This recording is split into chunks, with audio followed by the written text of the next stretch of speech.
आए भैया आओ। हाँ भाई, ये जला दो सर।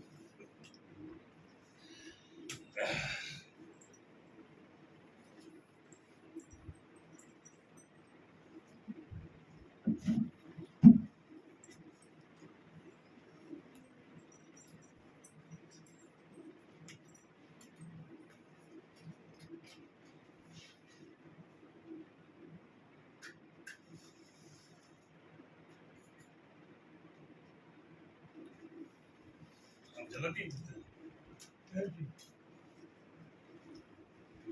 बहुत जला दे जल्दी ये भी फोटो खींचे एक बच्चा रहेगा तो मैं जला तो मेरा फोटो खींचिए एक बच्चा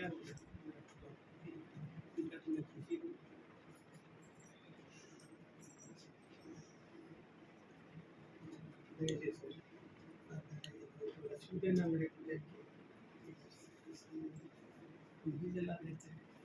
अरे अभी तो कई बाकी है जल्दी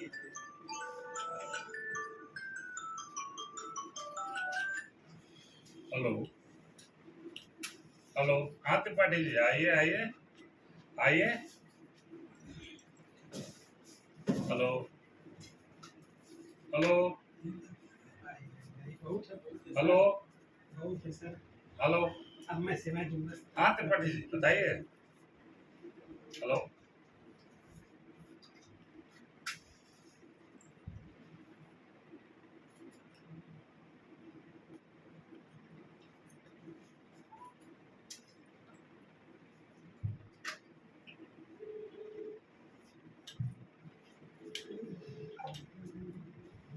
हेलो,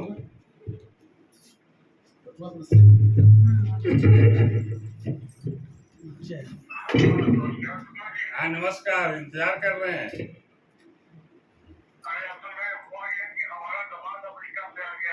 हाँ हाँ हाँ हाँ,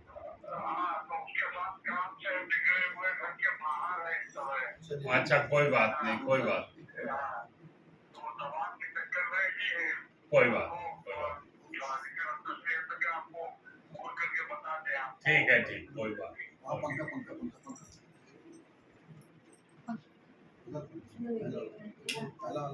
ऑन कीजिए और आप सवाल बस आप बैठिए। वो आपने जो विज्ञप्ति आज के लिए बनाई थी जरा वो हमें भेज दीजिए।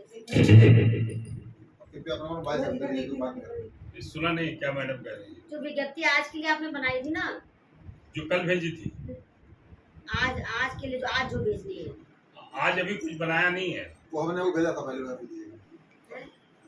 अरे वो बनाया नहीं है, वो तो आपको कहा था हम आके बना लेंगे। अब मैनेजमेंट छोड़ दीजिए बाद में।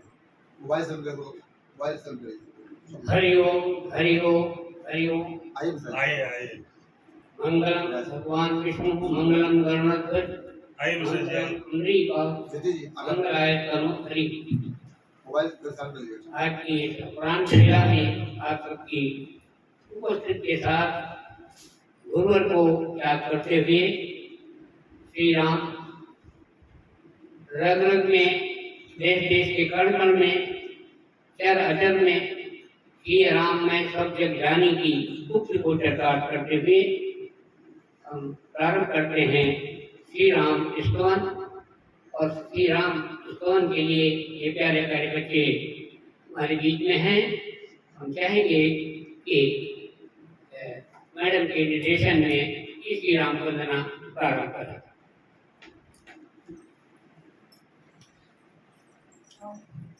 मोबाइल कृपया सेलेक्ट करिए कोई भी।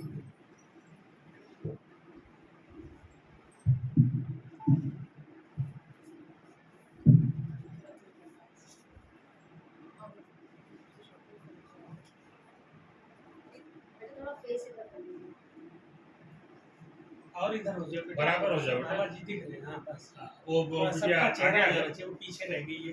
वो सब कर लेंगे, वो सब कर लेंगे।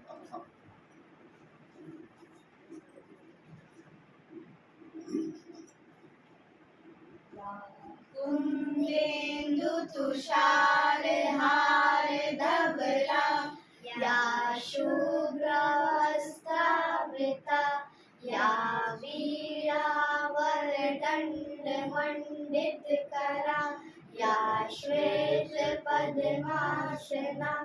या ब्रह्माच्युत शङ्कर प्रभृतिभिः देवैः सदा वन्दिता सा मा पातु सरस्वती भगवती निर्शेषजाड्यापहा।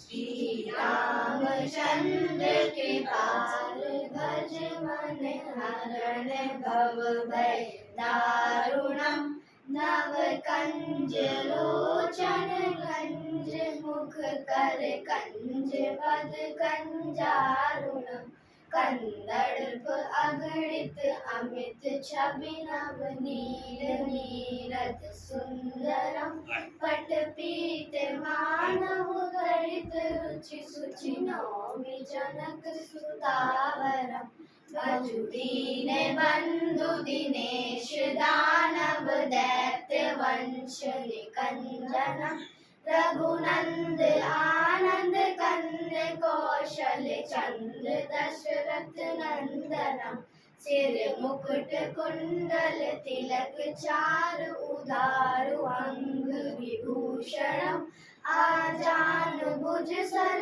चाप धर संग्राम जित खड़ दूषणम इति वदित तुलसीदास शंकर शेष मुनि मन रंजनम मम हृदय कंज निवास गुरु कामादि कल गल रंजनम मन जाई राज्य मिलई सोबर सहस सुंदर सावरो करुणा निदान सुजान शील स्नेह जानत रावरो यही भांति गौरी असीस सुन सिय सहित ही हर सियरी तुलसी भवानी पूज्य पुनि पुनि मुदित मन मंदिर चली मुदित मन मंदिर चली मुदित मन मंदिर चली। श्री हनुमान चालीसा का पाठ हम सब लोग करेंगे। चलिए।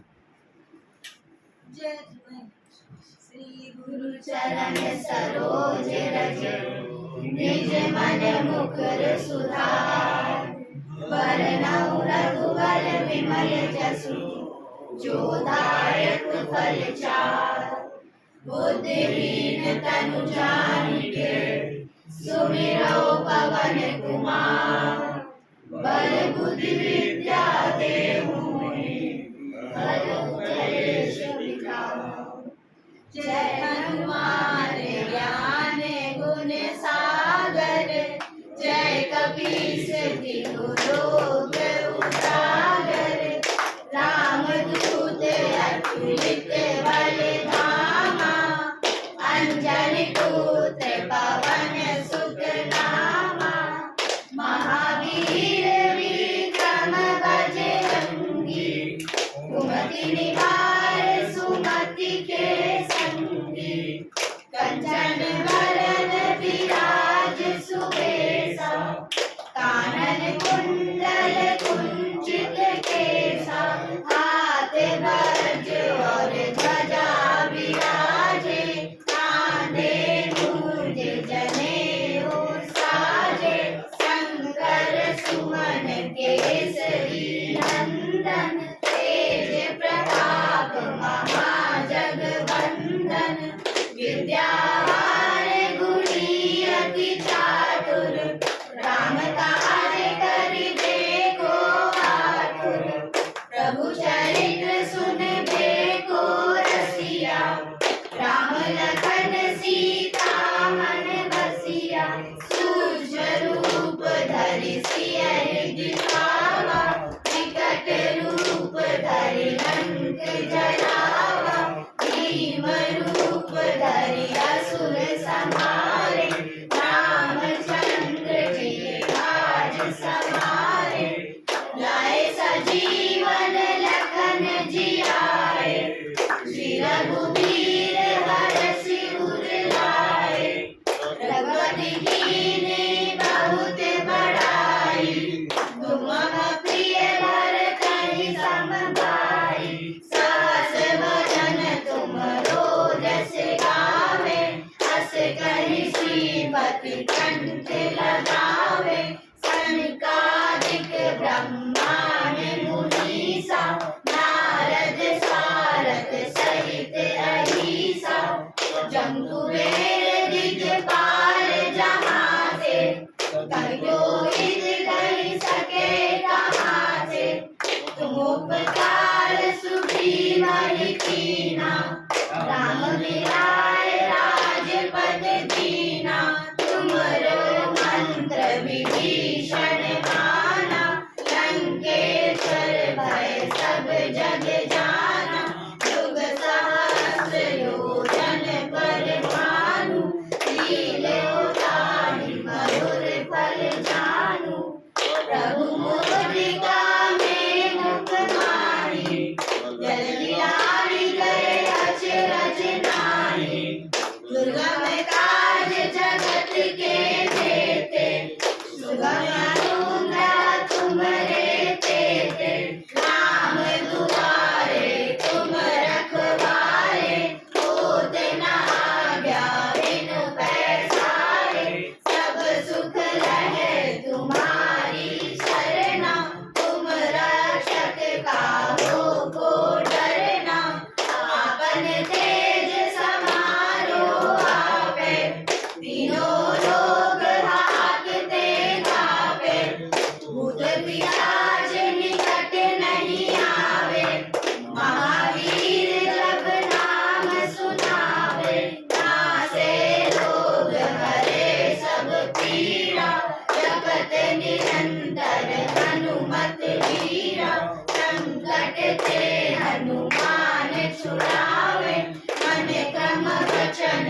ध्यान जो लावे, सब पर राम तपस्वी राजा, जिनके काज सकल तुम साजा, और मनोरथ जो कोई लावे, सोई अमित जीवन फल पावे, चारों युग परताप तुम्हारा, है प्रसिद्ध जगत उजियारा, साधु संत के तुम रखवारे, असुर निकंदन राम दुलारे, अष्ट सिद्धि नव निधि के दाता, असवर दीन जानकी माता, राम रसायन तुम्हरे पासा, सदा रहो रघुपति के दासा, तुम्हरे भजन राम को पावे, जन्म जन्म के दुख बिसरावे, अंत काल रघुबर पुर जाई, जहाँ जन्म हरि भक्त कहाई, और देवता चित्त न धरई, हनुमत से सर्व सुख करई, संकट कटे मिटे सब पीरा, जो सुमिरै हनुमत बलबीरा, जय जय जय हनुमान गोसाई, कृपा करो गुरुदेव की नाई, जो सत बार पाठ कर कोई, छूटहि बंद महासुख होई, जो यह पढ़े हनुमान चालीसा, होय सिद्धि साखी गौरीसा, तुलसीदास सदा हरि चेरा,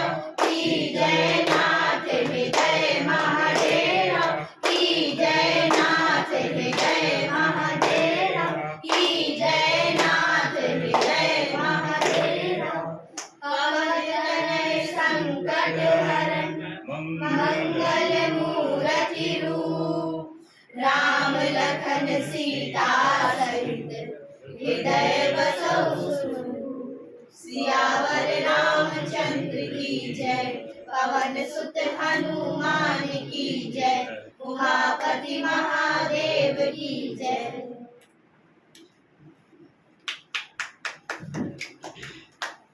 आजा भाई आजा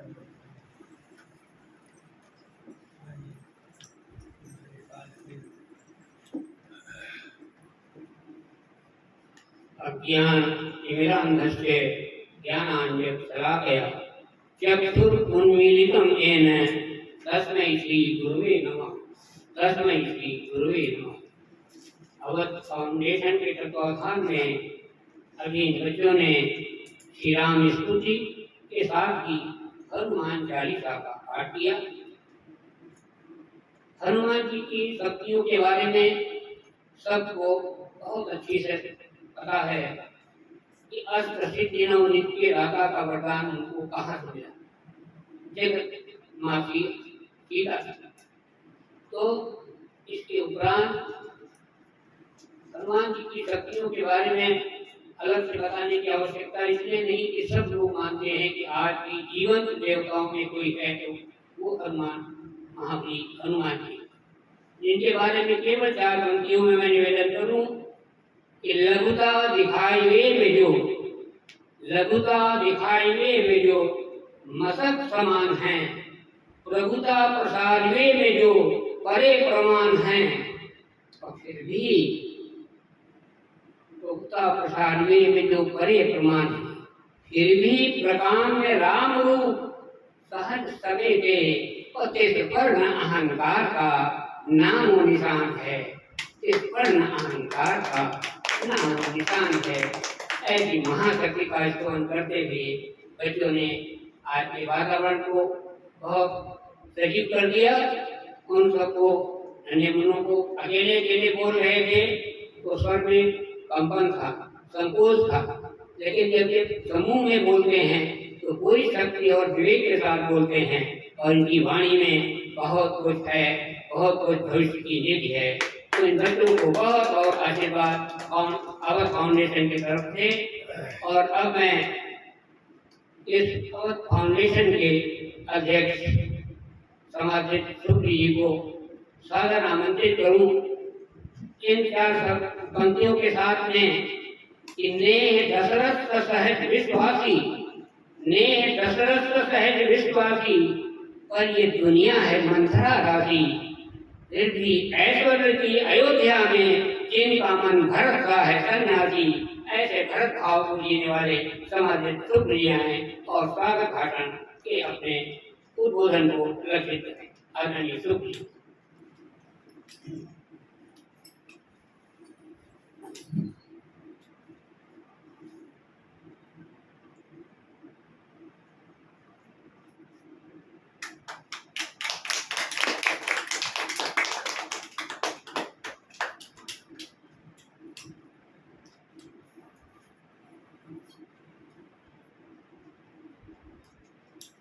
ये माइक थोड़ा ऊंचा कर दो।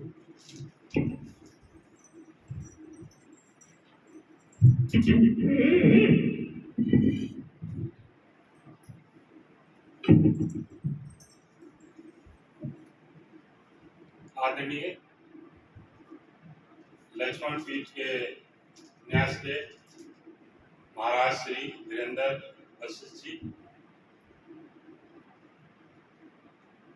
सबसे पहले मैं उनके चरणों में वंदना करता हूँ। वो एक हमारे लिए प्रेरणा स्रोत बने कि हम लोग अवध फाउंडेशन के कार्यक्रम को जो भी हम लोगों ने निश्चय किया है उसका संचालन बराबर करते रहे। आए हुए अतिथि गण का डॉक्टर काशीनाथ पांडे जी का, विमल गुप्ता जी का, रामदयाल शुक्ला जी का, शिव कुमार पांडे जी का, वीएन मिश्रा जी का, डीएन शुक्ला जी का स्वागत करता हूं। बच्चों का तो विशेष करके स्वागत करता हूं तथा इनकी मार्गदर्शक का बीना जी का मैं दिली आभार से प्रकट करता हूं कि इन्होंने आकर जो है हमारे कार्यक्रम में शोभा बढ़ाया। जहाँ तक संचालक महोदय का प्रश्न है, हमारी मुलाकात बहुत जल्दी हुई है, लेकिन इनके उत्साह से और इनके बातचीत से मुझे लगा कि शायद जब तक हम लोग साथ रहेंगे तो हम बराबर कदम से कदम कहीं न कहीं मिलाते ही रहेंगे। अब बात आई अवध फाउंडेशन के बारे में। अवध फाउंडेशन एक ट्रस्ट के रूप में ट्रस्ट एक्ट के अधीन हमने इसको 2012 में पंजीकृत कराया था, लेकिन हमने किसी कार्यक्रम या कोई चीज का बहुत दृढ़ संकल्प के साथ शुरू करने का प्रयास नहीं किया था। अभी हमने निर्णय लिया है, हमारी पत्नी श्रीमती शैलजा शुक्ला के देहांत के बाद हमने ये निर्णय किया कि मैं उनकी स्मृति में भी का साथ साथ जन कल्याण की भावना के लिए किसी न किसी रूप में अवध फाउंडेशन के द्वारा कुछ ना कुछ ऐसे कार्य करूं जिससे कि जो है समाज का, जन कल्याण का, पर्यावरण का, वुमेन सशक्तिकरण का कार्यक्रम बराबर चलता रहे। तो ये हमने प्रारंभ अभी किया है पहले दिन। तो आज की जो समाज है इसमें अच्छाइयां भी हैं और कहीं न कहीं आई है।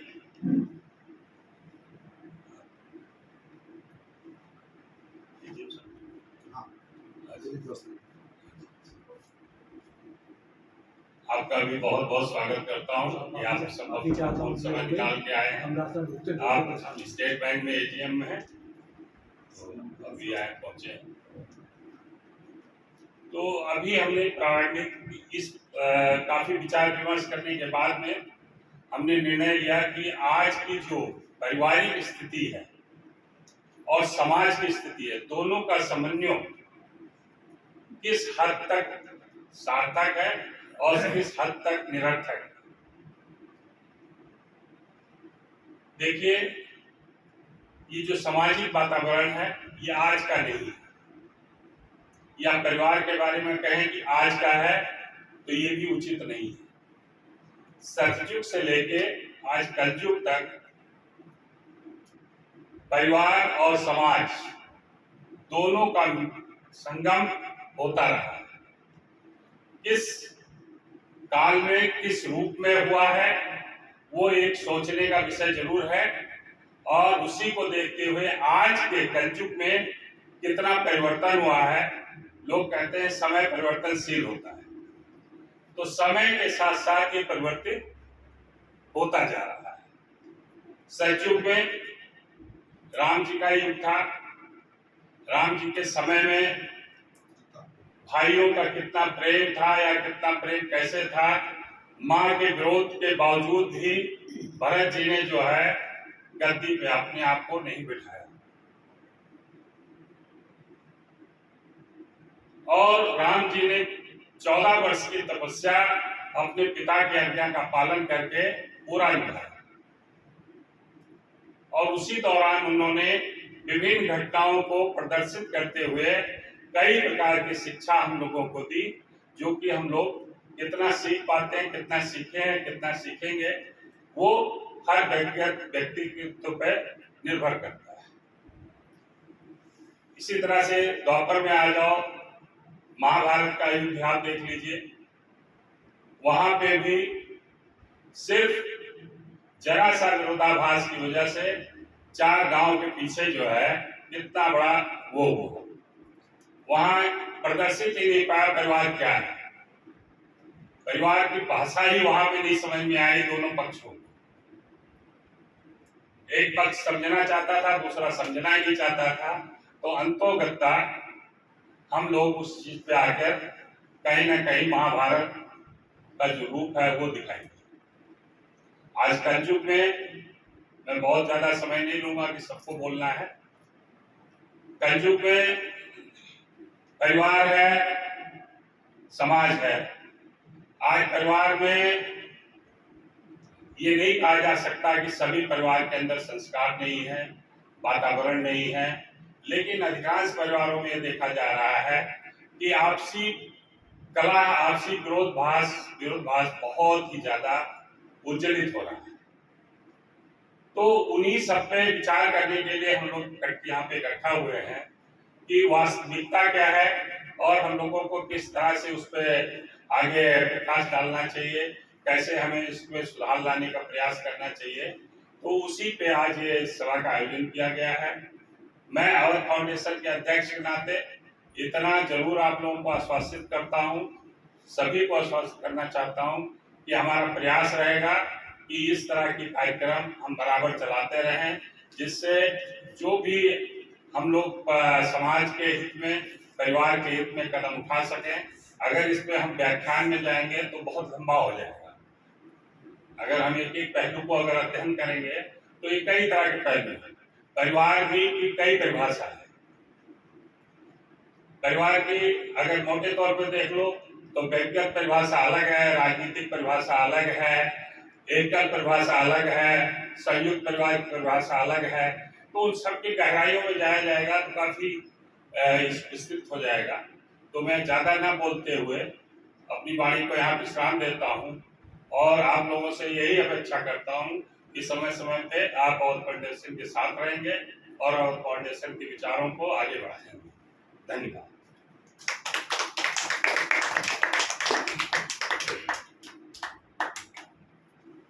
मैडम आपको हमारी चेयर खाली करनी पड़ेगी।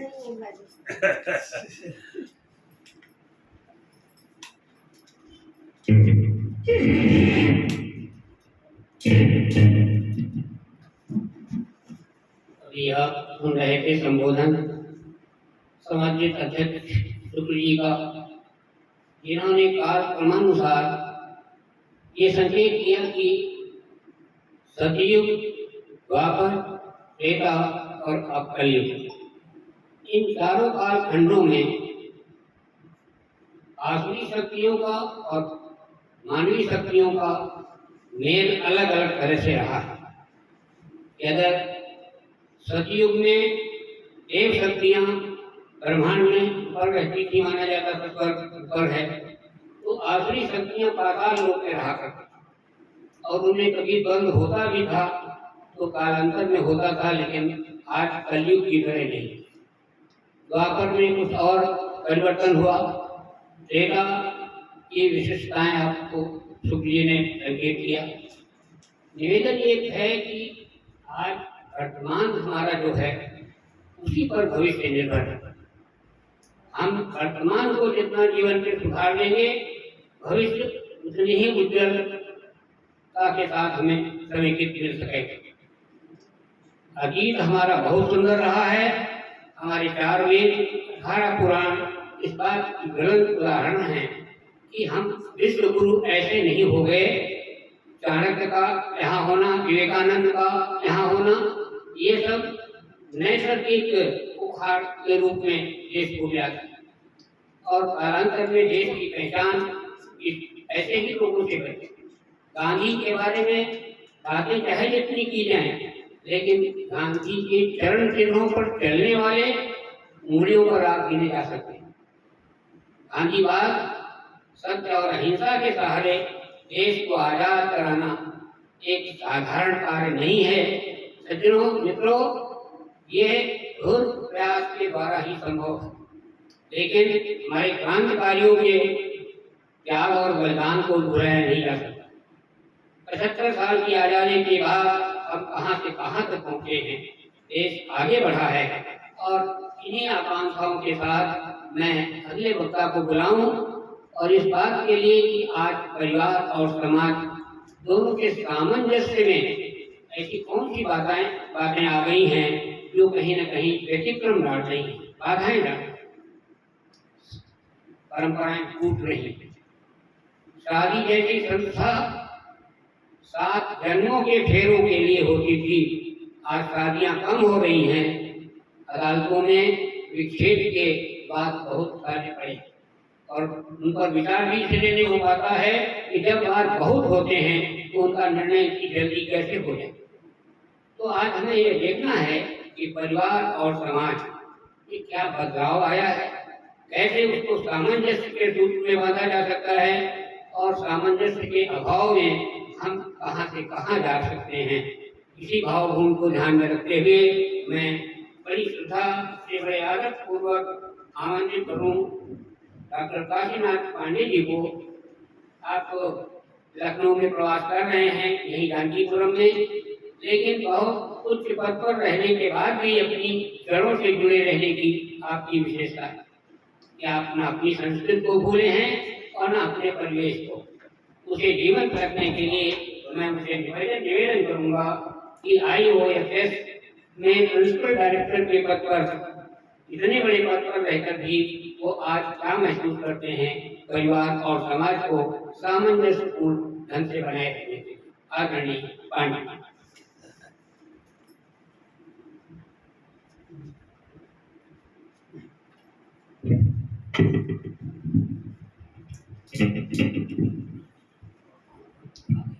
लक्ष्मण पीठाधीश्वर स्वामी जी महाराज और अवध फाउंडेशन के अध्यक्ष श्रीमान सूरजदेव शुक्ला जी, यहाँ पर विराजमान हमारे सुधीजन और हमारे प्यारे बच्चों, देवियों, शुक्ला जी से हम करीब 40 वर्षों से संपर्क में हैं और उनकी सदाशयता और उनका मधुर स्वभाव सबको एक साथ बांधने में समर्थ है। उन्होंने अवध फाउंडेशन बनाया है जिसके ये 4 लक्ष्य लिखे हैं: शिक्षा, स्वास्थ्य, वृक्षारोपण और महिला सशक्तिकरण। ये सभी प्रिय हैं, लेकिन आज का विषय उन्होंने रखा है परिवार।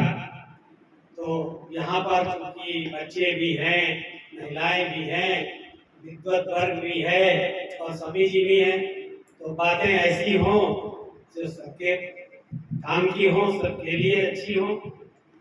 तो शुरू करते बच्चों से। परिवार सृष्टि का आधार है। परिवार के बगैर हम जन्म नहीं ले सकते, हम पल बढ़ नहीं सकते, हम पढ़ लिख नहीं सकते, विकसित नहीं हो सकते। जब विवाह होते हैं तब हमें लगता है कि अब हमें किसी की जरूरत नहीं है, लेकिन ऐसा नहीं है।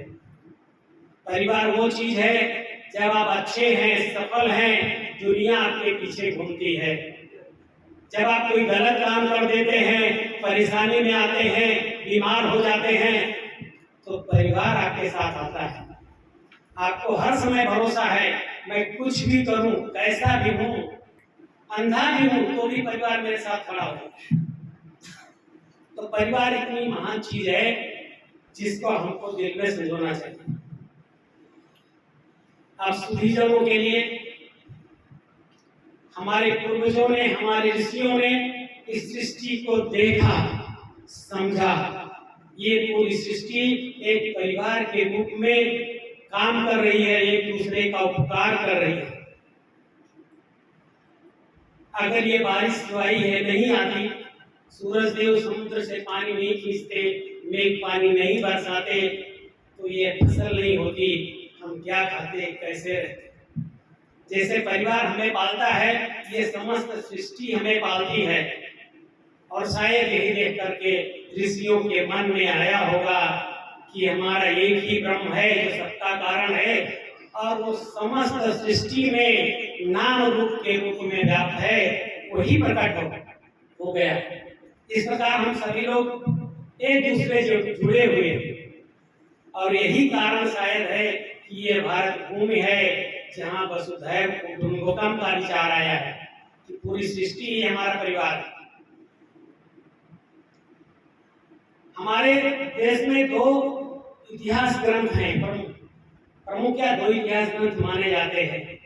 एक रामायण है, परिवार की गाथा है, जहाँ सदा सहता से परिवार को बांधा जाता है, परिवार में कैसे रहना है सिखाया जाता है। अगर रामचरितमानस आप पढ़ते हैं या रामायण आप पढ़ते हैं, तो फिर आप अपने वाणी और व्यवहार को ऐसा करेंगे कि आपका परिवार सुगर हो जाएगा, सुंदर हो जाएगा, सुखद हो जाएगा। दूसरा इतिहास ग्रंथ है महाभारत। वो भी परिवार की गाथा है, 2 जातियों की या 2 वर्णों की गाथा नहीं है, नहीं, अब तक तो इस देश में पता नहीं क्या हो गया होता। वो भी एक परिवार की गाथा है, लेकिन वहाँ समस्या का समाधान संघर्ष से होता है। वहाँ पे कोई गलत कर रहा है, कोई बोलता है मत करो ऐसा, गलत करने वाला नहीं मानता है, फिर दुर्धर्ष संघर्ष होता है। अधर्म का नाश करने के लिए संघर्ष करना पड़ता है और वहाँ भी परिवार की स्थापना होती है। हमारे पूर्वजों ने यहाँ तक देखा कि हमारे देवी देवताओं के भी परिवार होते हैं। नारायण कभी अकेले नहीं चलते, लक्ष्मी हर समय उनके साथ होती। हमारा भगवान भी अर्धनारीश्वर है, उसको भी परिवार है, समस्त सृष्टि परिवार है। तो परिवार के बगैर क्या चल सकता है, मैं तो नहीं समझ सकता। हम पता नहीं कि दिल्ली पंछियों के होते हैं परिवार की नहीं, लेकिन सारस वगैरह पक्षी होते हैं, बंदरों का कुछ कुछ दिखता है कि परिवार जैसी कोई बात है। लेकिन मानव तो बिना परिवार के नहीं रह सकता है, क्योंकि कम से कम मानव का बच्चा 15 साल तक असमर्थ ही होता है, उसे हर तरह से सहायता चाहिए। तो परिवार हमारे लिए बहुत ही जरूरी है। और परिवार में आज के जो अर्थशास्त्री हैं, उनको लगता है परिवार उनके और आगे आर्थिक विकास में बाधक है, इसलिए परिवार को तोड़ दिया। पत्नी को तोड़ दिया जाए तो 2 घर लेना पड़ेगा, 2 फ्रिज होगा, 2 कार होगा, तो डिमांड बढ़ जाएगा। इस तरीके से एक सुनियोजित व्यवस्थित प्रयास चल रहा है कि परिवार को तोड़ा जाए, और ये पश्चिम से नववाद मार्क्सवाद के रूप में वोकिज्म के नाम से, अधिकार की चेतना भरने के नाम से, सशक्तिकरण के नाम से हमारे समाज में घुसी हुई है। सबके अधिकार है। हमारे पूर्वजों ने हमारे समाज को कर्तव्य पर आधारित किया। हमारा कर्तव्य क्या है, बाप का क्या कर्तव्य है, बेटे का क्या कर्तव्य है, हर जगह कर्तव्य होता था, हमने वही पढ़ा है। हमारा दायित्व है, ऋण है हमारे ऊपर कि हमको माँ बाप ने पढ़ाया है, कर्जा उतार रहा है। इस तरह के विचार हम लोगों को बचपन में पढ़ाए गए थे। आज बच्चों को अधिकार पढ़ाया जाता है, सबके अधिकार, कर्तव्य किसी का नहीं है, तो अधिकार कहाँ से आएगा। अपने देश में तो भी अच्छा है, यूरोप में या अमेरिका में बच्चा अगर स्कूल में शिकायत कर दे कि हमको माँ बाप कुछ उनके मन का काम नहीं करते हैं, तो बच्चे को सरकार छीन ले जाती है, माँ बाप से दूर कर देती है, स्वयं पालन करती है। विवश है माँ बाप, जो व्यवस्थाएं पश्चिम में बनी हैं और हमारे यहाँ रही। और हमारे राजनेता कुर्सी की दौड़ में अंधे हैं, उन्हें दिखाई नहीं पड़ता कि क्या हो रहा है। शिक्षा व्यवस्था ऐसी हो गई है कि पत्नी पद से लड़ रही है, पद पत्नी से लड़ रहा है, कोई किसी को खाई में ढकेल रहा है, कोई किसी को डब्बे में बंद कर दे रहा है। आखिर ऐसा हो कैसे रहा? जो संकल्प आता है, जो मन में विचार आता है, वही तो कर्म में परिवर्तित होता है। तो ये विचार कहाँ से आता है? ये जो हमारी मीडिया है, जो हमारी एकेडेमिया है, ये प्रदूषित हो गई है। और जो इसके कर्णधार है, हमारे जो नेता है, उनको समय नहीं है ये सब देखने का। कुछ भी पढ़ाया जा रहा है, कुछ भी बच्चे पढ़ रहे हैं, और उसी प्रकार के उनके विचार बन रहे हैं, और उसी प्रकार से समाज बन रहा है। और फिर हम लोग समझ ही नहीं पाते हो क्या रहा है। एक छोटा बच्चा, छोटा, मेरे ख्याल से आप लोगों से भी छोटा था, उसने बोले इसको करने में मेरा क्या फायदा। उसकी माँ ने कुछ बताया ये कर लो, तो वो भी पढ़ता है, ऐसा नहीं है, PS वगैरह करता है। बोला ये करने में मेरा क्या फायदा। जैसे आपके घर मान लो कोई रिलेटिव आया, उसको पानी पिलाने को माँ बोलते, तो बोलते इसको करने से हमारा क्या फायदा। और एक बच्चे नहीं, ये कार्टून से सारी दुनियाएं आती है। माँ बाप के लिए हमारे पास, माँ बाप के पास समय नहीं बच्चों को अपने साथ संस्कृति संस्कार देने की।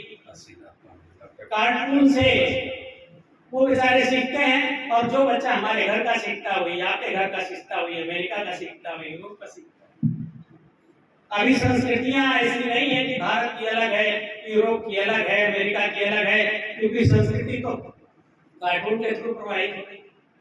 संस्कृति तो मीडिया के थ्रू प्रवाहित हो रही है, माँ बाप के थ्रू प्रवाहित ही नहीं हो रही है। ये समस्या है।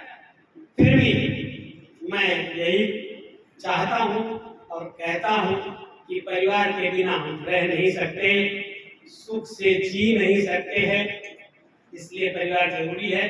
कभी बहुत पहले 15-20 साल पहले मैंने कविता परिवार पे लिखी थी, उसकी मैं एक अंतरा आप लोग कहेंगे तो मैं सुनाता हूँ, तो काफी देर हो गया, अगर अंतरा आपको सुनाऊं तो आपको मजा आएगा।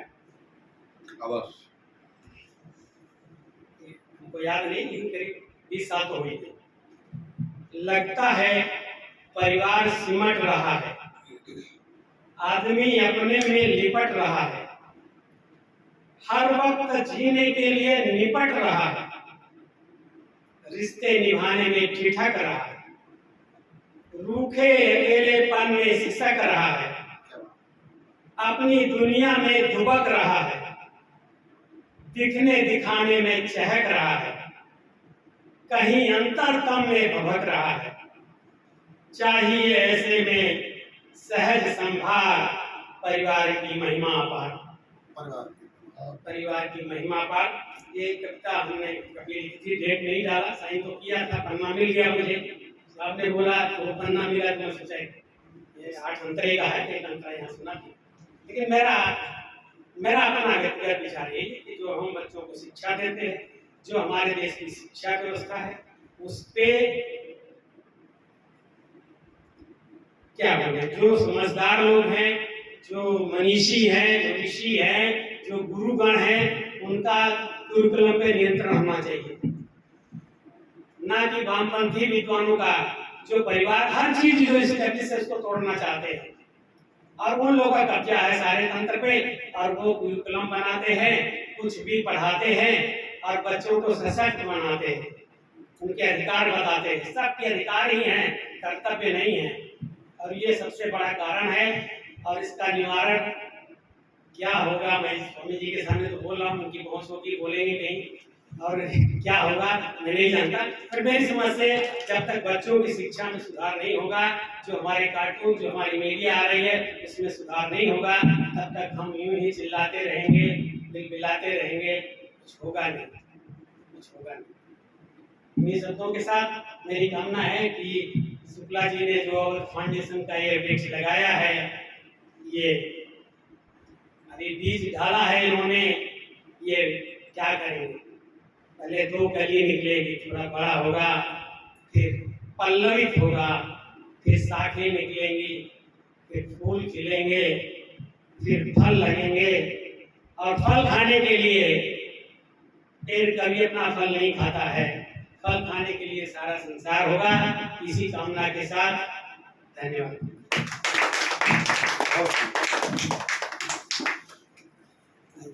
बैठे बैठे, अरे बैठे, बहुत बहुत धन्यवाद राठौर आपको। आपके उद्बोधन में कई बिंदु प्रखर रूप से सभी श्रोताओं के सामने आए, घर, परिवार और समाज।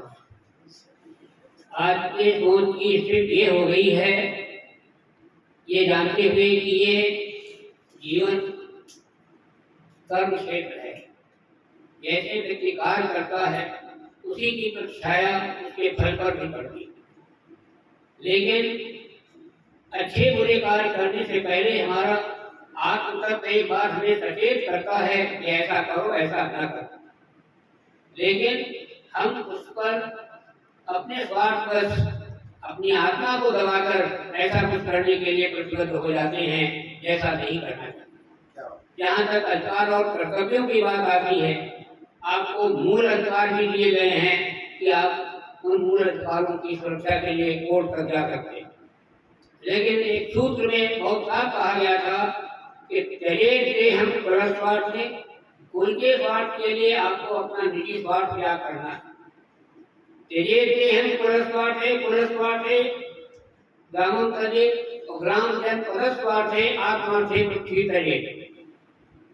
कुल का स्वार्थ ग्राम के स्वार्थ के लिए छोड़ना होता है, और ग्राम का स्वार्थ आत्मा के स्वार्थ के लिए छोड़ना होता है। तो स्वार्थ को जितना विस्तार देते रहे हैं हमारे वेद और पुराण, उस पर ध्यान जाना चाहिए। आज हम निजी स्वार्थों में इतना चिपके हुए हैं कि उससे आगे कुछ सोच ही नहीं पाते। ये मेरा बच्चा है, ये मेरा घर है, ये मेरी गाड़ी है, मेरे से छोड़ करके हम तक क्यों नहीं आते। मैं हर बात में मैंने ये किया, मैंने वो किया, मैंने अहंकार भी अगर किए हैं तो वो भी गिनाना चाहिए ना। लेकिन ऐसा कोई नहीं करता है। ये समाज का एक रुख हो गया है कि हम अच्छा करेंगे उसका गुणगान तो समाज करेगा, लेकिन हम जो कुछ आज रोज समाचारों में आप देखते हैं, गाड़ियां ऐसे लड़ रही हैं जैसे दया और कृतज्ञता तो बिल्कुल तिरोहित हो गई। दौड़ती हुई गाड़ियों के सामने एक्सीडेंट करती हैं, लोग 4 मरे, 5 मरे, 10 मरे, रोज समाचारों में हम सुन रहे हैं। लेकिन सुनकर हमारी शालीनता कहीं से हमें प्रतिबद्ध नहीं करती है कि ये कैसे रुके। सरकार के तंत्र की सारी जिम्मेदारी है और चालकों की कोई जिम्मेदारी नहीं। अभी एक एक्सीडेंट के बारे में मैंने सुना कि बैठा हुआ उसमें जो सवारी बैठी थी वो चिल्ला के कह रही थी ड्राइवर से कि आप ड्राइव कर रहे हैं, टेलीफोन मत करिए। और टेलीफोन करते ही करते उस आदमी ने ऐसा एक्सीडेंट किया कि दोनों अचेत हो गए और उन्हें पुलिस के लोग अस्पताल पहुंचाते हैं और पुलिस रुद्रपुर से कहाँ MRI करने के लिए भेजती है भोपाल, मध्य प्रदेश की राजधानी। सोचिए रुद्रपुर कहाँ पहाड़े है और कहाँ पेशेंट को भेजा जा रहा है भोपाल। डॉक्टरों का इतना अनुबंध हो गया है कि वो अपना बैच में ढूंढते हैं, अपने जान पहचान के लोगों को ढूंढते हैं कि कहाँ भेजने की कमीशन ज्यादा से ज्यादा मिले। तो ये जो मोह है, मोह लोभ का कारण होता है। और जैसे जैसे ये लोभ हमारे यहाँ धर्म, अर्थ, काम, मोक्ष, इन 4 की जो प्रतिस्थापना रही है, हर एक में धर्म ही प्रधान रहा है। आज धर्म की परिभाषा ही बदल गई है। धर्म के माने केवल हिंदू और मुसलमान। अरे धारण या धर्म, तो धारण करने के लायक हो वही धर्म है। धर्म ये खाली मंदिर में जाके घंटी बजाना यही धर्म नहीं, वो भी धर्म का एक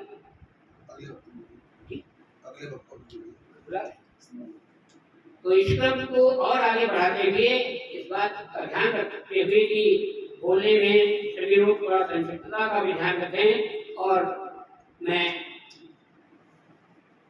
अगले वक्ता के रूप में मैडम को आमंत्रित कर रहा हूँ कि आप इस परिवार के लिए आपने जो लिखा है उसको आकर के प्रस्तुत करें। और डॉक्टर बीना मिश्रा जी। सर मुझे क्षमा कीजिएगा, आप ये मैसेज आ गया, जल्दी आइए।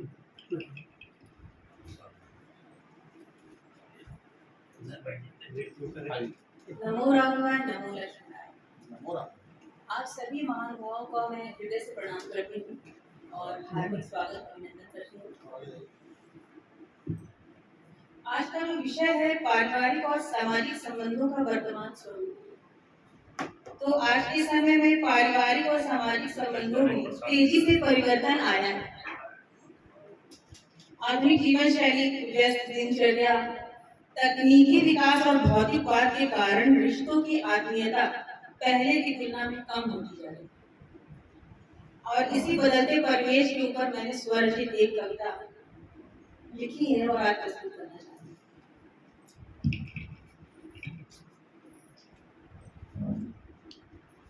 जहाँ गूंजते थे घर घर में रामायण के मधुर विचार, वहीं पे रिश्ते मौन खड़े हैं, खोज रहे अपना संसार। जिस आंगन में तुलसी पूजी, दीपक जलते शाम सवेरे, आज वही संस्कार सिमट गए, भाग दौड़ के अंधे फेरे। माँ में दिखती थी जगदम्बा, पिता में था शिव सा सम्मान।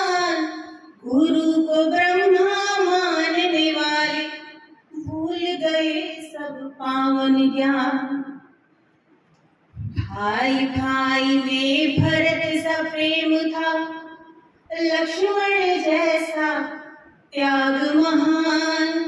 आज स्वार्थ की आंधी में बिखरा अपनापन और सम्मान।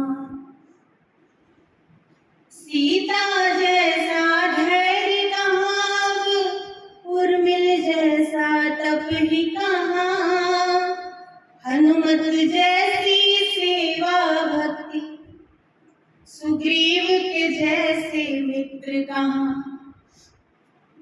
रिश्ते केवल रक्त नहीं है, रिश्ते हैं ईश्वर का दान। प्रेम करुणा सत्य और सेवा, यही धर्म का विधि विधान। माता पिता की सेवा में अब कम होता जाता अनुराग। मोबाइल की दुनिया में कहीं खो गया है अपनापन आज। भाई बहन का स्नेह कहीं व्यस्तता में ही छूट गया। ममता का निर्मल सागर भी समय की धूल में रूठ गया। आओ फिर से दीप जलाए, संस्कारों का गांव बसाए। प्रेम दया सम्मान के सुगंध से जीवन का आंगन महकाए। परिवार बने फिर शक्ति हमारी, समाज बने पहचान। यही संस्कृति, यही विरासत, यही भारत की शान। यही संस्कृति, यही विरासत, यही भारत की शान।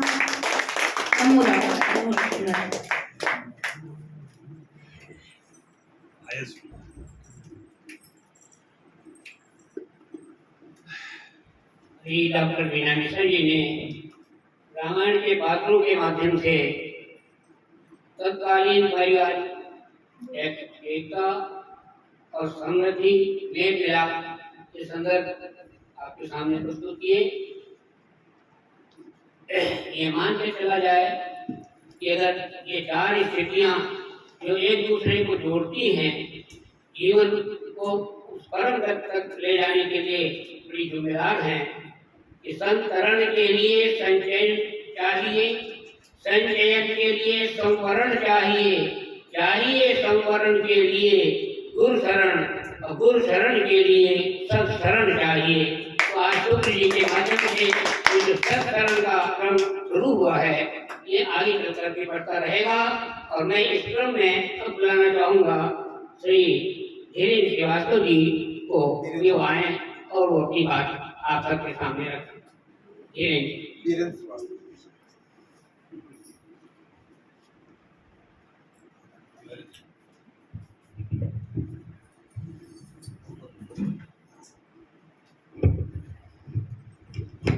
सर जी ऊपर कर लो, आप तो लंबे हो।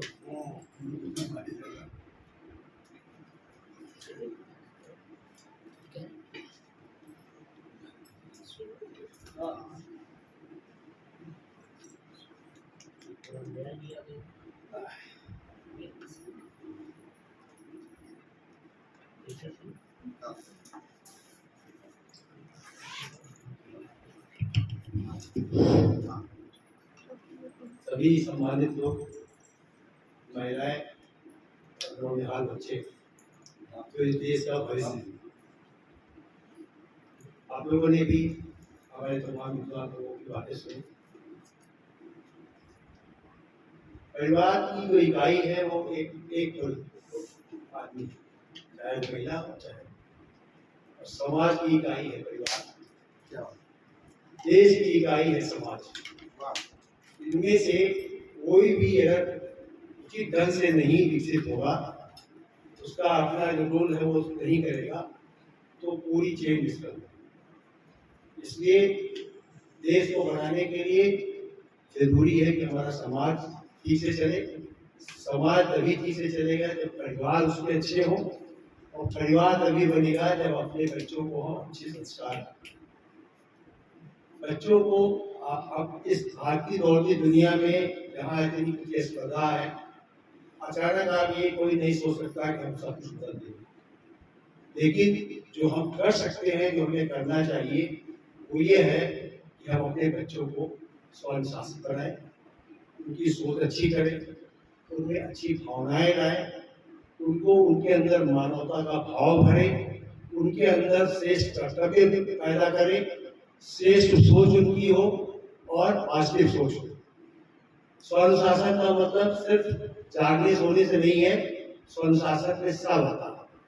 हम अपने अपने आचार विचार को ठीक करें, हम अपने खान पान को ठीक करें, हम अपने समाज के बारे में जो उनका उत्तरदायित्व है उसके बारे में उनको बताएं, हम उनको अपने परिवार के लोगों के बारे में जो उत्तरदायित्व है उसके बारे में बताएं, और उनको इस समाज के बारे में अच्छी चीजें सोचने की प्रेरणा दें और अच्छे ज्ञान उनको दें।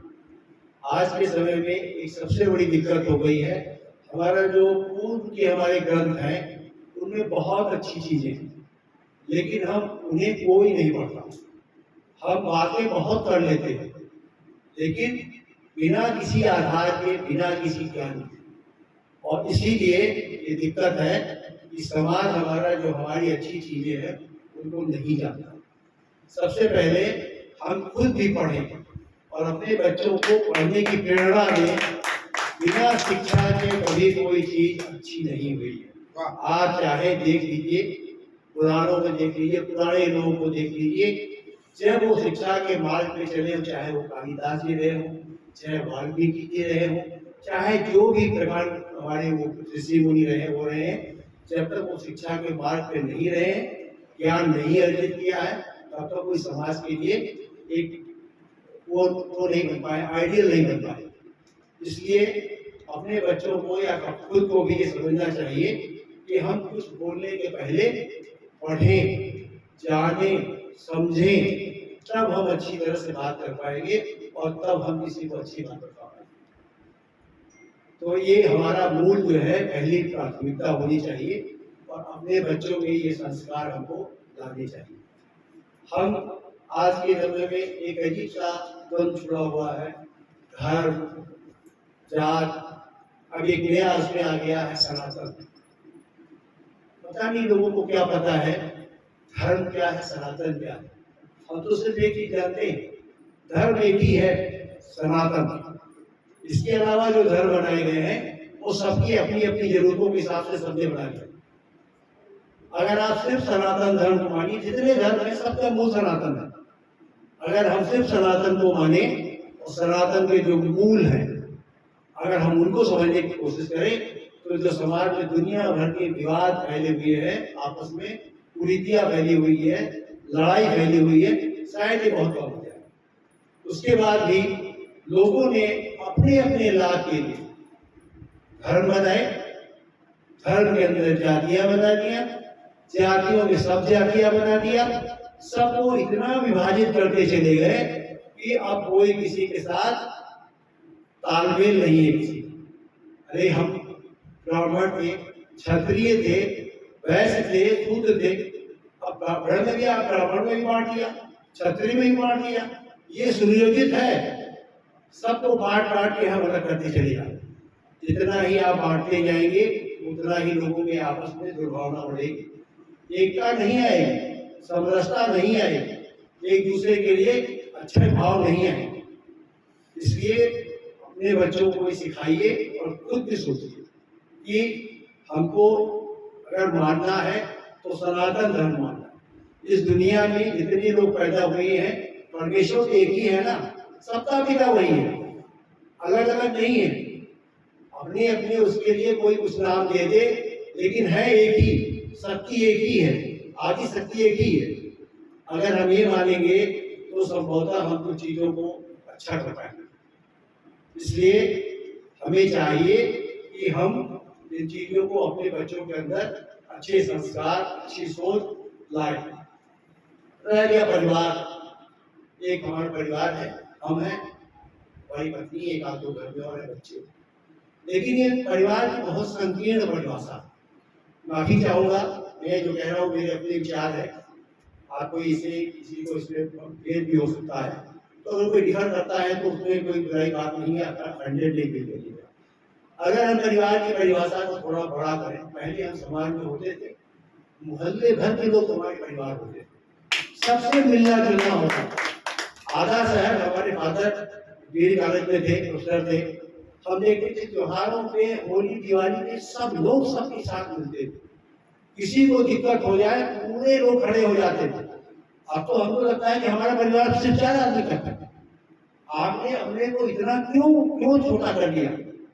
आप इस दायरे को थोड़ा सा बढ़ाइए, बच्चों की सोच को अच्छी करिए, बच्चों को बताइए कि परिवार मेरा ये 4 आदमी का नहीं है, ये जो समाज है हमारे जितना आस-पास है, ये हमारा परिवार है।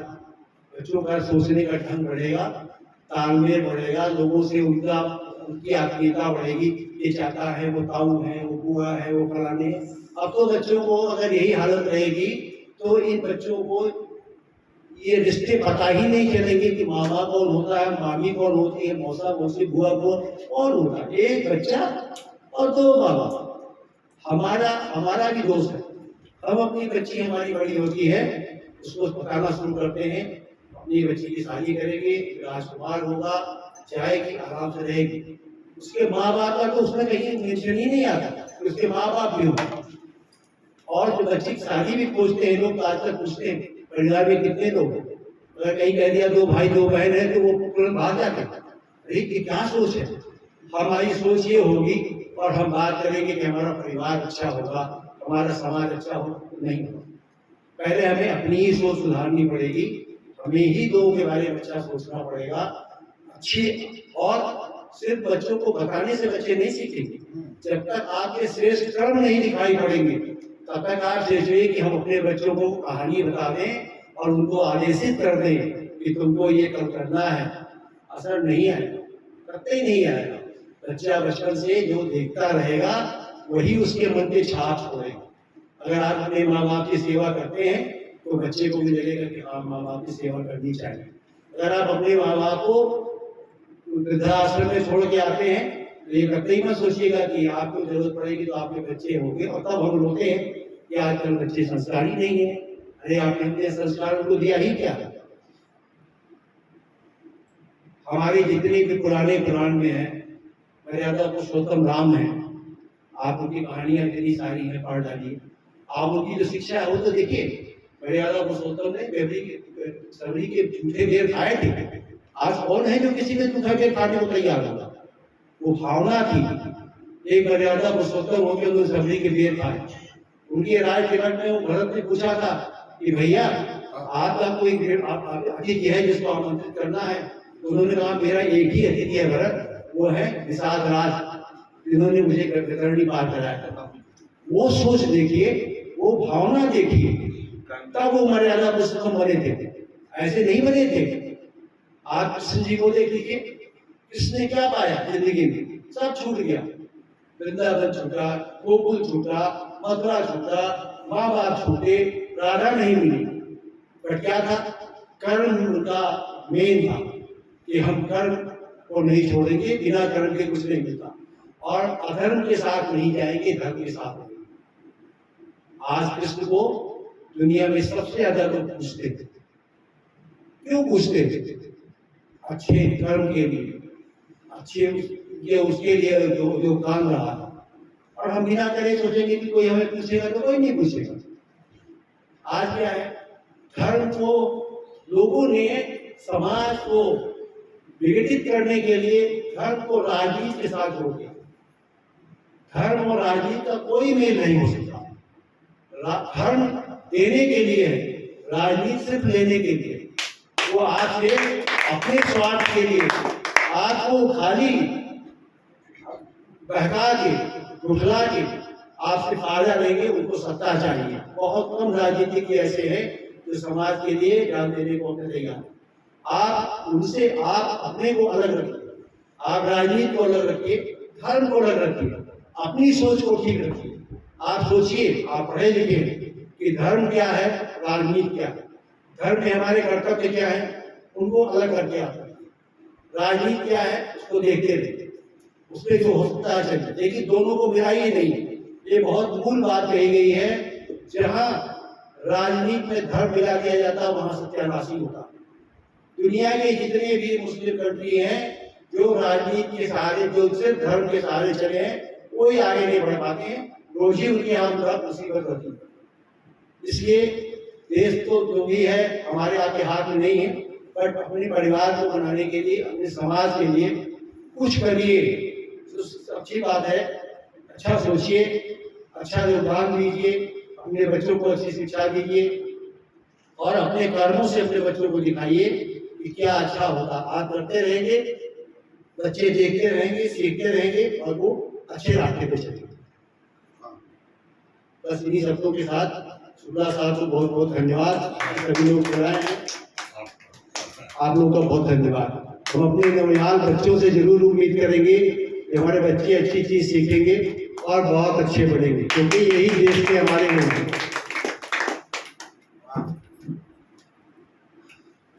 श्रीमान वीरेंद्र श्रीवास्तव जी हैं आप, श्रीमान हरशंकर मिश्रा जी भी आए हुए हैं। आपके उद्बोधन में कई ऐसे बिंदुओं पर प्रकाश पड़ा जो हमारे सबके लिए अनुसरण करने के योग्य है, बच्चों के लिए खास तौर से, क्योंकि बच्चों से बहुत सारी बातें कही जाती हैं, लेकिन अगर हम आत्मविश्लेषण करके देखें कि हम क्या कर रहे हैं, बच्चों के लिए क्या कर रहे हैं, क्या सचमुच हम माता पिता का दायित्व निर्वाह कर रहे हैं। आइए इस क्रम को आगे बढ़ाएंगे। बंधुवर श्री जानकी शरण शुक्ल जी, मैं उन्हें सादर आमंत्रित करता हूँ कि आएं और अपने विचारों से हम सबको अद्भुत करें।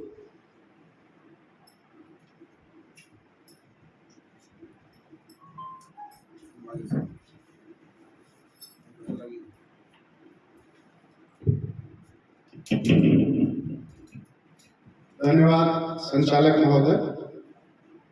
आज के इस कार्यक्रम में शुक्ला जी के द्वारा आमंत्रित किया गया था।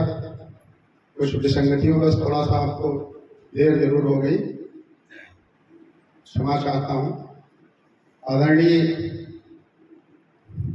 धीरेन्द्र शास्त्री जी और शुक्ला जी तथा यहाँ उपस्थित समस्त आगंतुक बंधुओं, बच्चों, आज के इस कार्यक्रम का जो मुख्य उद्देश्य है वो आपकी औध फाउंडेशन के द्वारा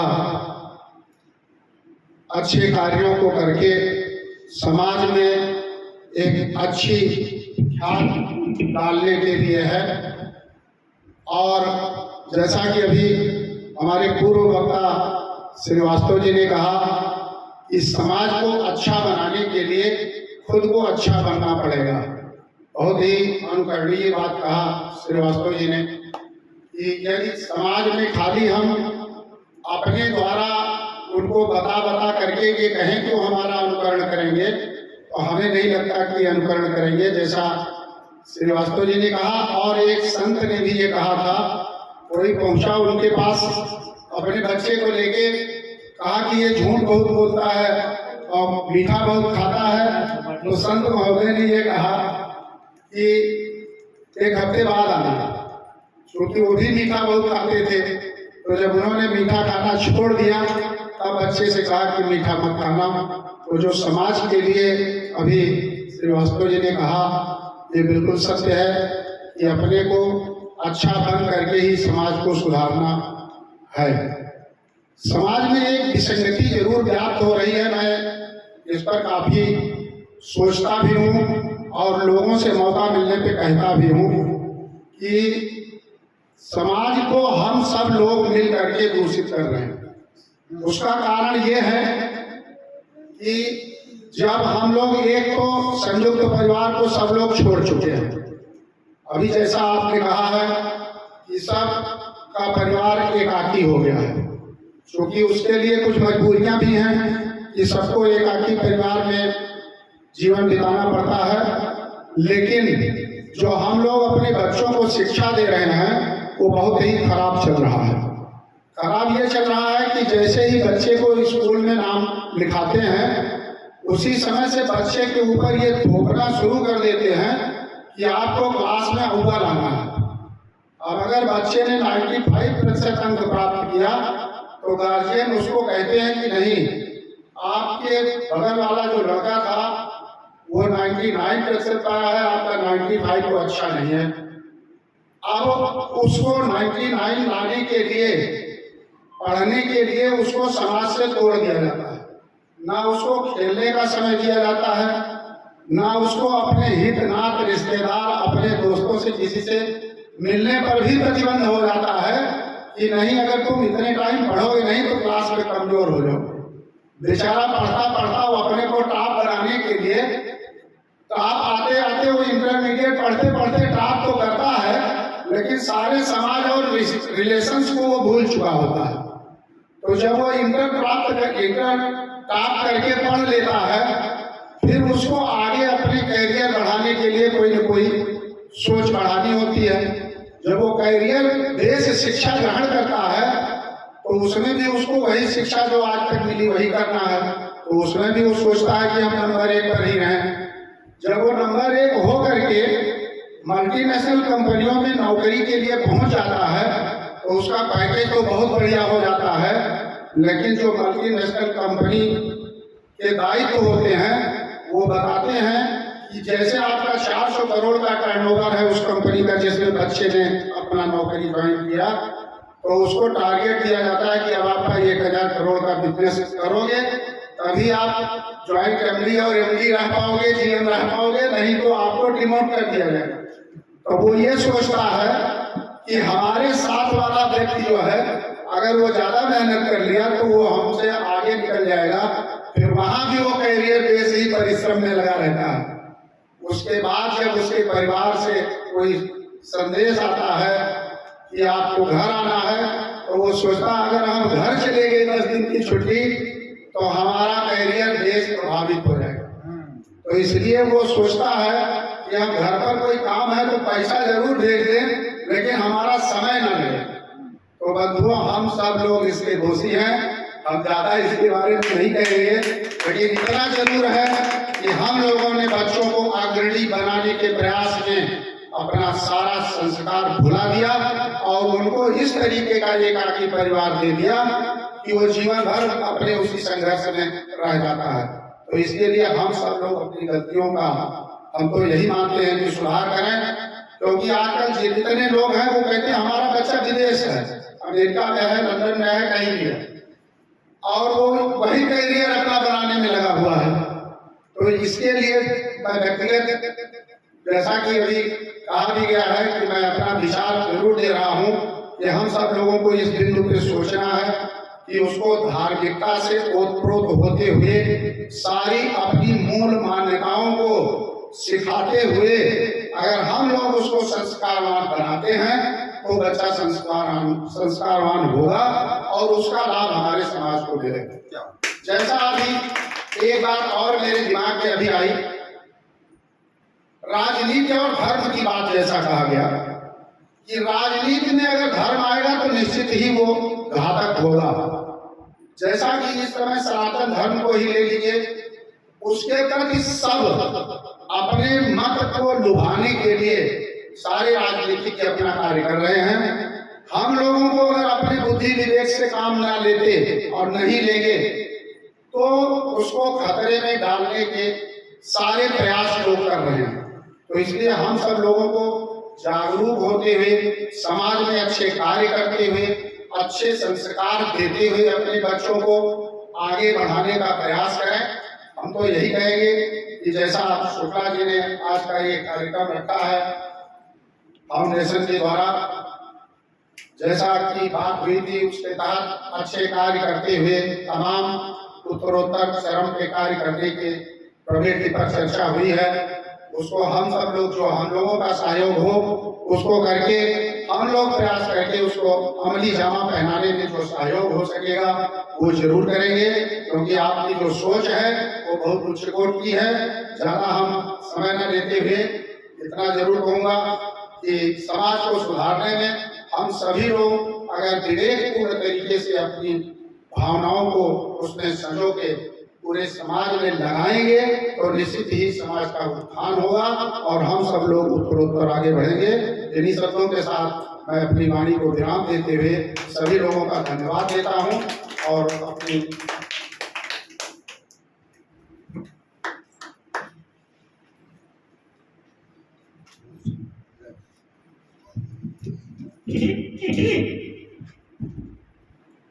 अभी आपने पूर्व वक्ता से उनके विचारों का अनुशीलन किया। अब मैं अगले वक्ता के रूप में उनको बुलाऊं जिनको सारी दुनिया याद करती है, जपती है, क्योंकि माना जाता है कि कण कण में उनका अस्तित्व है। उनके लिए 4 पंक्तियों के साथ उनको जोड़ते हुए बुला रहा हूँ। दशरथ नंदन निकंदन असुर झारी चाहि चोरी चुग पानी बंधन करत हूँ। दशरथ नंदन निकंदन असुर झारी चाहि चोरी चुग पानी बंधन करत हूँ। क्यों कि मोह सो कहारी जापे जग बलिहारी ताहि चुगल चरण रज शीस पे धरत हूँ।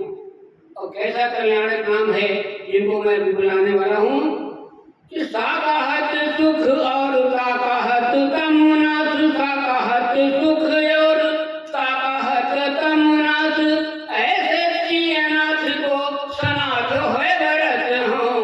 और 8 याम अभियाम कोटि काम 16 लाम, श्री राम छवि धाम की मैं शरण गाहत हूँ। राम छवि धाम की राम छवि राम की।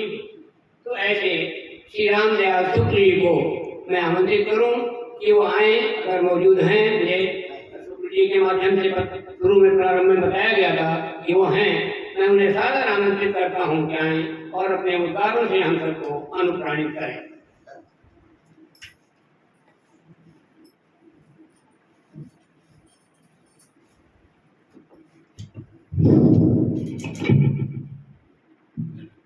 परम आदरणीय गुरु जी,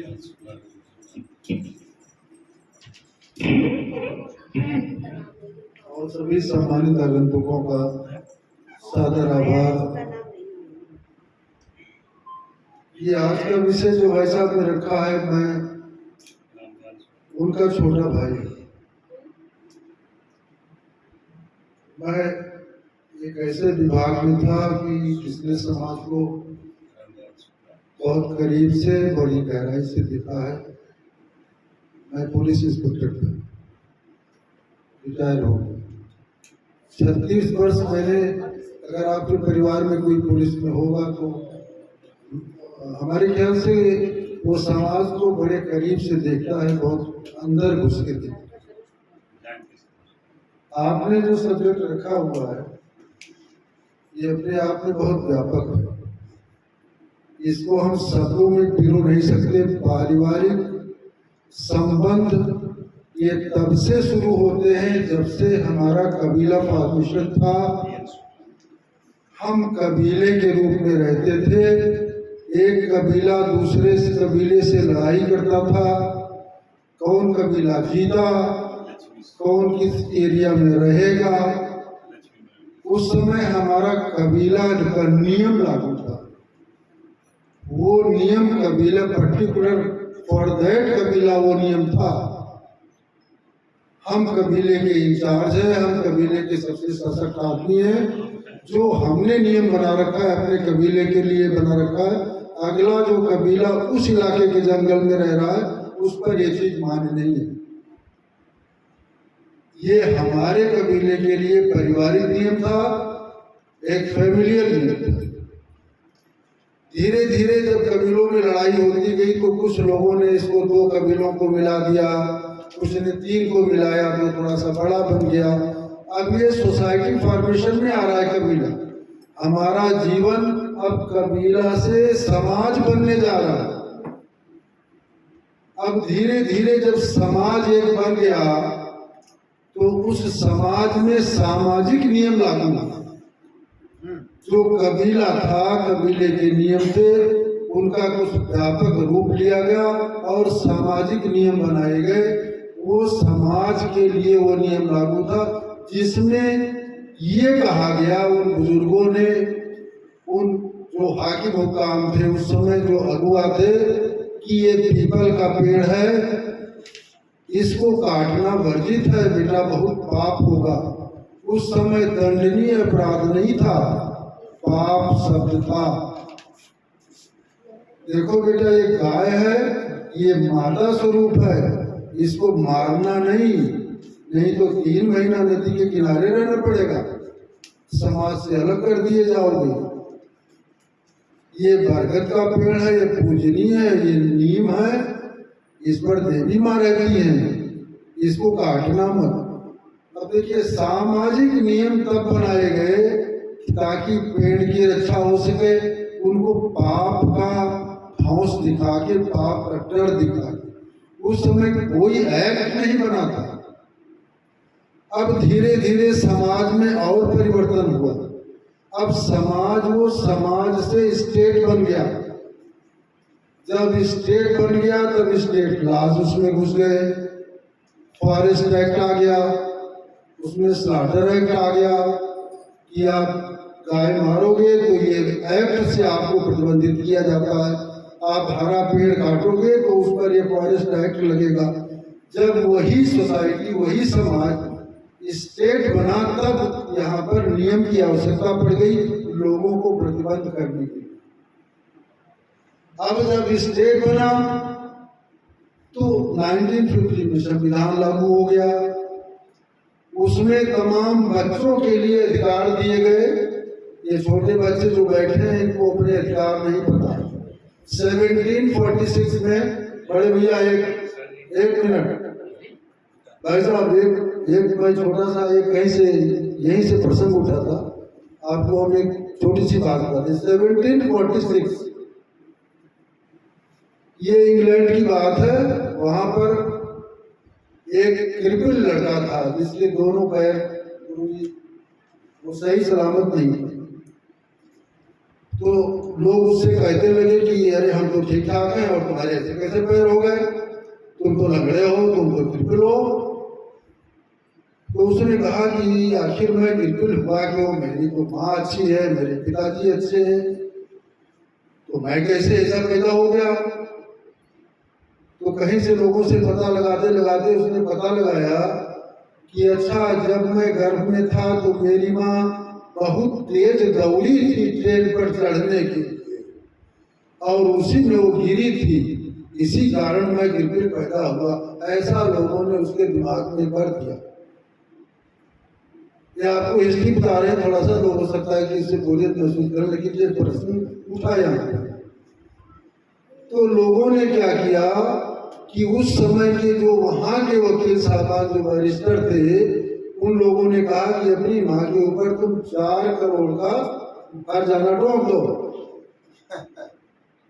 तो उसने ये बनाया और माँ के खिलाफ पहला मुकदमा 1746 में उस बच्चे द्वारा अपने इस क्रिपिल होने के अपराध को अपनी माँ के खिलाफ वो कोर्ट में ले गया।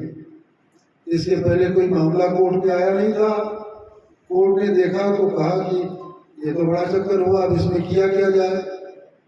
तो पता लगा करके उस समय जो समुद्र के माध्यम से जो जहाज जाती थी संदेशा लेके, उनसे सारे देशों को खबर भेजा वहां के चीफ जस्टिस ने कि अगर इस तरीके का कोई मामला आपके यहाँ आया हो और उस पर माँ के खिलाफ कोई दंड आपने दिया हो तो कृपया मुझे अवगत कराइए।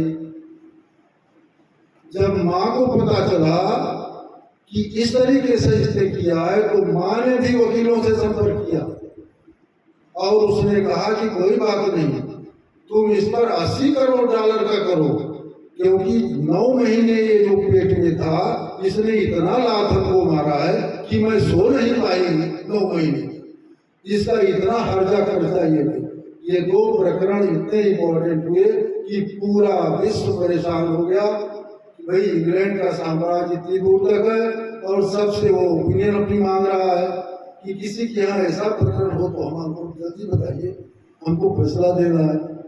फिलहाल ये कोई नहीं देश बता सका, ऐसा कोई कहीं मामला ही नहीं था। तो सबसे पहला लॉ जो बना बच्चों के अधिकार के लिए वो इंग्लैंड में बना 1746 में, जबकि विश्व में कहीं कुछ नहीं था। आनंद फानंद में सुप्रीम कोर्ट ने एक कमेटी बनाई और कहा कि भाई अब तुम कानून बनाओ उसके लिए। अब देखिए स्टेट फॉर्मेशन जब हुआ तो अब यहाँ से कानून की शुरुआत होगी और वो होते करते 1950 में जब अपने यहाँ संविधान लागू हुआ तब उसमें बच्चों के लिए कि 14 ईयर्स से कम का बच्चा कोई भी डेंजरस काम में किसी फैक्ट्री में नहीं लगाया जाएगा, ये उसमें लिखा गया। हर माँ बाप की जिम्मेदारी होगी कि अपने बच्चे को स्कूल भेजेगा, ये उसके जो फंडामेंटल ड्यूटी लिखी गई 51A में उसमें ये डाला गया कि हर माँ बाप का कर्तव्य हुआ कि क्योंकि पहले लोग डालते थे नहीं, भैंस गाय रख लिए, बच्चों से कह दिए चलो। अब वो बच्चे जिनको कुछ पता ही न हो, जिनको कि इंग्लैंड जैसा, अब बड़ी लंबी कहानी हो जाएगी, विषयांतर हो जाएगा ये, लेकिन ये सब्जेक्ट इतना व्यापक भाई साहब ने किया है कि ये हम लोग जूझ रहे हैं। क्यों? समाज और स्टेट के बीच में। हम समाज देखें, ये समाज नहीं जानते, ये स्टेट देखें। समाज और राज्य के बीच में, राज्य की परिभाषा यूपी बिहार स्टेट से नहीं है। स्टेट राज्य से जो गवर्नर है वही स्टेट है। जिनको शासन करने के लिए स्टेट ने कोई कानून बनाया वो स्टेट है, और जिनको गवर्न करने के लिए समाज ने नियम बनाया वो समाज है। तो समाज और स्टेट के बीच में झूलता हुआ ये वर्ग इस समय स्वयं एकदम परेशानी हालत में है, और हम लोग परेशान हैं कि बच्चे स्टेट में जी रहे हैं, हम इनको समाज की भाग उड़ा दे रहे हैं कि बेटा इनका पैर छुओ, ये तुम्हारे दादा हैं, ये तुम्हारे बड़े बाबा हैं, ये बातें वो समाज की हैं। अब इन पर स्टेट के युग के बच्चों को जब हम समाज की बातें पढ़ाएंगे तो इनके माइंड को वाश करना पड़ेगा, बड़ी मेहनत करनी पड़ेगी, बहुत जिम्मेदारी से गार्जियन से निभाना पड़ेगा। ये ऐसे साधारण रूप से कह देंगे कि हमारा बच्चा बड़ा सनातनी हो गया, बड़ा साहब धार्मिक हो गया, ये सब कुछ नहीं है। इनके दिमाग में वो कोर्स घुसा है पढ़ाई का, ये देख रहे हैं कि हम पढ़ेंगे तो आगे बढ़ेंगे, तो हमको जो भी जॉब मिलेगा, जो भी करना होगा।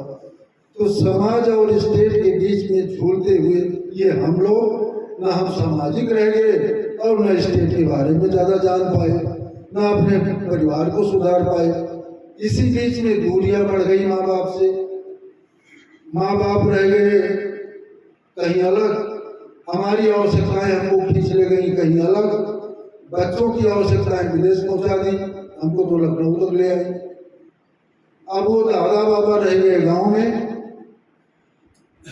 अब वो कब छुट्टी आएंगे? आपने बताया कि वो कहेंगे साहब हमारा तो डिग्रेडेशन हो जाएगा अगर हम 10 दिन अवकाश में चले गए, लिहाजा अपने अपग्रेडेशन के लिए हम नहीं आते छुट्टी।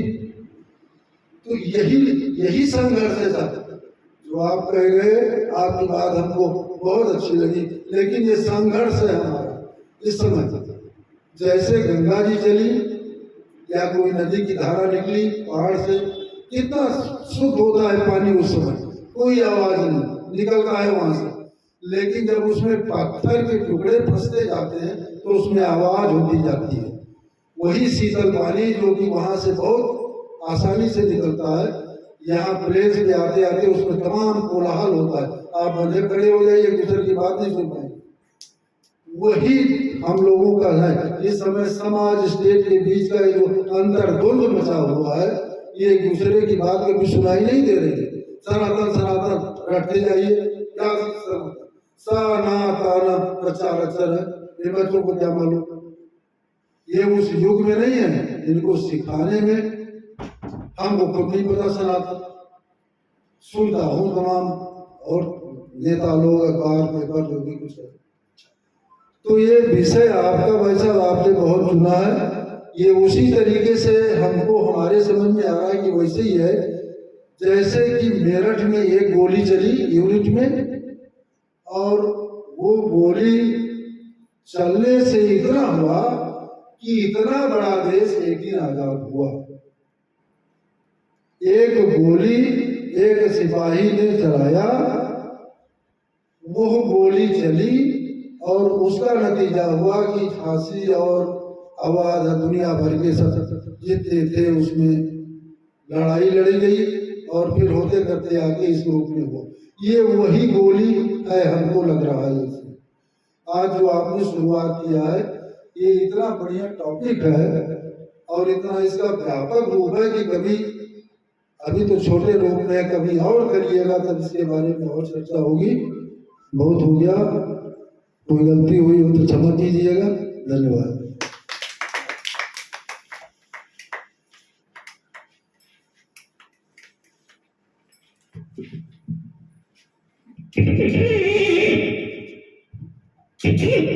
जिनके आने की भूमिका तो मैंने इतने सात्विक ढंग से निवेदित की थी, लेकिन वो आज के निर्दिष्ट विषय को कहाँ से कहाँ तक ले गए, इसका आवाहन आप सब करने के लिए मुक्त हैं। मैं एक अगले वक्ता के रूप में श्री शिव कुमार जी को आमंत्रित करूं कि वहाँ आए और अपने विचार संक्षेप में व्यक्त करें। बैठे थे तो चले गए लग रहा है। अगले को करो। शंकर जी को बुलाइए। श्री हरिशंकर मिश्र जी, श्री हरिशंकर मिश्र जी आए। उसमें दिया हुआ। है ना, चले चले उसके बाद दवा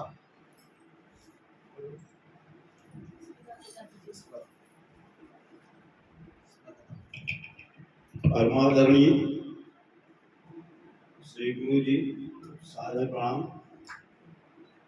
अन्य सभी उपस्थित वरिष्ठ जनों को प्रणाम और नवजन बच्चों को बहुत बहुत प्यार। मैं हरिशंकर मिश्रा, यही सेक्टर है B1 340 जानकीपुरम में 1992 से रह रहा हूँ। जब बिल्कुल जंगल था। मैंने तो संक्षिप्त परिचय दिया। कॉपरेटिव बैंक से रिटायर हुआ हूँ, 12.5 साल हो गए रिटायर हुए। और गुरु जी के सानिध्य में हमारे पिताजी मिलाए थे, बड़ा अच्छा लगा इनके साथ में। अभी जो चर्चा चल रही है पारिवारिक और सामाजिक संबंधों का वर्तमान प्रवेश। पारिवारिक तो पहले एक इकाई माने हम स्वयं।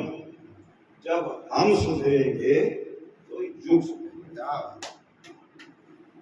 तो पहले इकाई, अब हम लोग को शादी ब्याह में बच्चे हुए, दहाई में पहुंचे माने परिवार बना।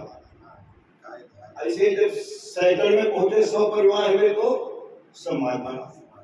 पहले हमको अपने में सुधार करना। अब हम थोड़ा गुरु जी अपने बचपन की ओर लौटना चाहेंगे। छोटे थे 8-10 साल के। हमारे पिताजी लगभग 65-70 साल के होंगे। मैं 12 साल का, हम लोग 6 भाई थे। कुछ बाहर थे, सर गवर्नमेंट जॉब में थे, कुछ वहीं। तो स्वामी नारदानंद के शिष्य थे। तो उनका एक व्यवस्था थी कि शाम को जो पूजन भजन करते थे पिताजी आरती शुक्ला जी, बहुत सच्ची घटना। हम जब सुधरेंगे तभी हमको सुधरना है भाई।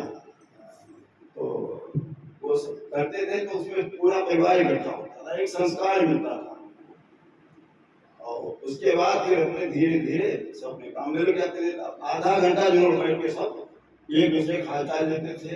पिताजी लेते, हम तो बच्चे ही थे और सबकी जिज्ञासाएं शांत करते थे। अच्छे संस्कार सनातन धर्म के देते। और आजकल हम लोग कहाँ पहुँच गए हैं कि खुद ही सब लोग पता नहीं लोग हम अपने को भी उसमें शो। तो आज हमारा पोता 4 साल का है। गुरु ने देखा पूरी उसको सुंदरकांड का वो सुंदर करते हनुमान चालीसा वाला बहुत श्लोक याद है। आज भी अगर आप वो मोबाइल देख रहे होंगे तो मना कर देगा आपसे। देखिए तो उसके लिए हमको क्या करना पड़ा। 2.5 साल से हमने मोबाइल उसके सामने लोगों के फोन आते उठाते हैं। जब वो अलग हटा तो सबसे बात। वाह, अगली बार बच्चे लाएंगे। हाँ, सो रहा था रात उसको सुना अपने स्लोक हो गया। अभी 4 साल का ये जून में हुआ 3 में। वाह। तो पहले हमको सुधार करना पड़ेगा। तो अब ऐसे इस परिवार इकाई से परिवार बना, समाज बना, देश बना, हम अपने को सुधार कर ले, सब सुधार हो जाए इधर उधर। और कोशिश करें, जैसे हम लोग संघ में बताया जाता है कि शाम को परिवार जरूर एक साथ बैठ के बात करें, पहले 10 मिनट 20 मिनट जितने लोग हों। अब आजकल क्या है, हम भी रहे उसमें, जो सर्विस कर रहे थे बैंक में थे, शाम को आए बैंक से खाना पीना खाए, घूमने चले गए। बच्चे अपने अलग हैं, तो क्या बच्चों को संस्कार दे पाएंगे? तो ये सुधार करना पड़ेगा हम लोगों को। कभी जो है ज्यादा समय दे, लेकिन बहुत ज्यादा समय हो गया। जैसे मैंने सोचा था बहुत पहले, लेकिन लगा क्योंकि बहुत अच्छा काम कर रहे हैं सुधा जी, हम आपके साथ में हैं, आपके दोस्त हैं, आप आगे आगे चलिए, हम आपके साथ में कदम ताल करेंगे। बहुत बहुत धन्यवाद, शुक्रिया। हाँ, अब विलंब के कारण बोले। ये सभा कक्ष में गुरुवर जी उपस्थित हो, उनके लिए समाज में केवल एक पंक्ति बहुत है कि गुरु की गुरुता का सम्यक नमन कीजिए, उनकी शुचिता का सम्यक समन कीजिए। और आइए हम सब उनकी वाणी से उपकृत हों। आदरणीय गुरुवर।